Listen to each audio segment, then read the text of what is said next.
يا من يرى يا من يرى مد البعوض جناحها في ظلمة الليل البهيم. Assalamu alaikum. MashaAllah, sounds so good to hear people say Assalamu alaikum. Pretty much today I'm going to discuss about Marjaan, how they were formed, and the meaning of Marjaan.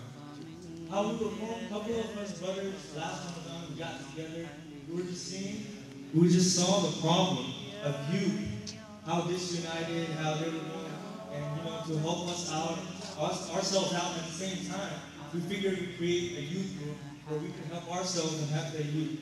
Marjaan, now the word Marjaan itself, it comes from Surah Rahman. And the true essence and the meaning of Marjaan, it means pure pearls. And if you look at it, every youth standing here today, we are pearls that are rough from the outside, that need to be polished. This community center today will help us polish and help us shine. Community centers will help us flourish. The reason why I say that is today's youth is tomorrow's ummah. Jazakallah khairan. Assalamu brothers. Assalamu alaikum brothers. Alright, right now I'll tell you the meaning of the purpose of Marjaan. The purpose of Marjaan was to unite the Muslim youth group. And in order to do that, we got together and we brainstormed. We brainstormed to see what we need, what is missing, to unite this youth group and bring it to the Masjid. We figured that in order to bring this youth to the Masjid, we need to do something of their common interest, which is to play sports, go camping, play basketball, football, and such events that our youth are interested in. This could also be shared with all the adults. And in order to carry these events out, we need a community center. Enough said. At this point, I'd like to introduce you two of our Marjaan members, Brother Aziz and Brother Tanzil, who will be sharing some few words with you. And we will also have a short video that will give you a little bit of idea about what's wrong with youth and why we need the community center. Finally, we have youth shirts outside. Please purchase them. All the proceeds will go towards building the community center. With further ado, let me introduce you Brother Tanzil Manawar.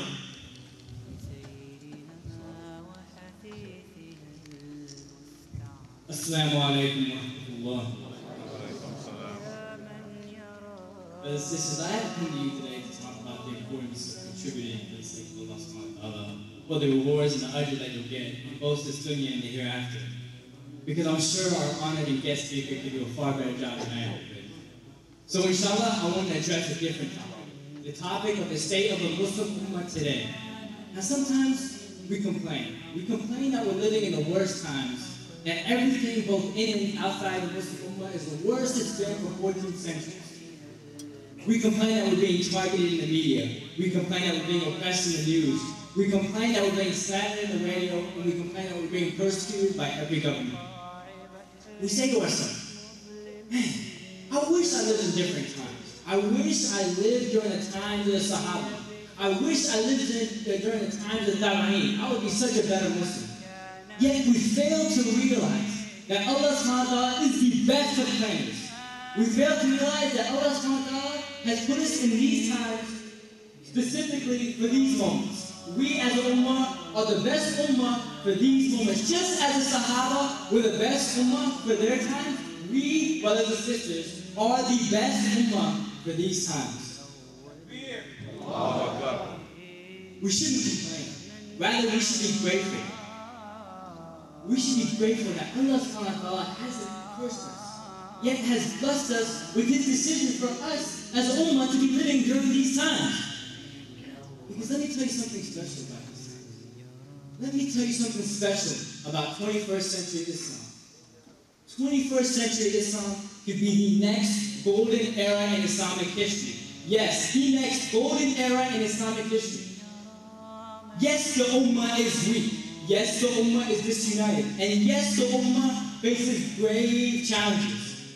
We have no Islamic authority. and we have no Islamic power, which has not been the case throughout any other Muslim ummah throughout the 14 centuries of Islamic history. However, just take a step back. Take a step back and analyze. Just look at the situation. Doesn't it seem awfully similar to the early stages of Islamic history? Doesn't it seem awfully similar to the Meccan period and Prophet Muhammad and the Sahaba radiallahu anhum? They had nothing to work with. They had no hope from anyone except for Allah subhanahu wa ta'ala. Now why do we love the Sahaba so much? Why do we hold them in such high esteem? It's because they built the Islamic foundation and principle from scratch. No help from anyone.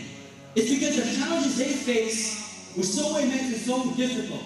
Yet they, as a Sahaba, with Muhammad sallallahu alaihi wasallam as a leader, managed to emerge victorious, both with grace and beauty. Both with grace and beauty. Now I'm not saying we receive the same ajr as the Sahaba did.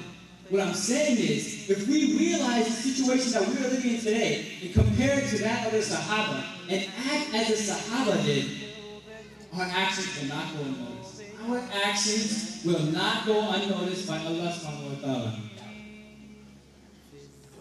It's beautiful because there's a hadith that specifically talking about these times.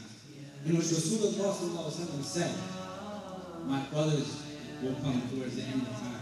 And the Sahaba were astonished. They said, Ya Rasulullah, aren't we your brothers?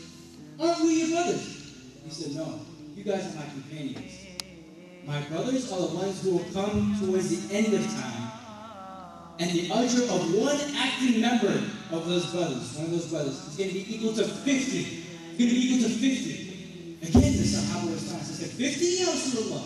50 of us or 50 of them? He said, no. 50 of you. 50 of you. Subhanallah. And this is from Abdul. Subhanallah. 50 of the greatest ummah that ever walked upon this nation. 50 of the Sahaba. The Sahaba in which we hold higher than any other ummah. Brothers and sisters, since this is true, since it's a hadith, so we know it to be true by our faith, and since this might be referring to our generation, to our time, brothers and sisters, this is no time to be sitting around not doing anything. This is no time to be wasting your money, your time, and effort on matters that are not Islamic and have no Islamic importance. Because ajr and reward is going to be handed out. It's going to be handed out in folds upon folds. All we have to do is act. All we have to do as a Muslim ummah tonight is act. Act as if we're building our community from scratch, just as the Sahaba did. Act as if we are a role model for every other community around the world, whether it be east, west, north, south, wherever. We should be a role model for them. Because brothers and sisters, this could be the last golden era in human history. The last golden era in human history. You wouldn't want to pass up all this ajr, pass up all this reward that Allah subhanahu wa ta'ala has planned for us, just because we, as individuals, just because we, as a community, fail to realize the beautiful and blessed situation that Allah subhanahu wa ta'ala has put us in. Brothers and sisters, we as a Muslim youth are standing before you today. We are standing before you in need. All of us here are asking you for help.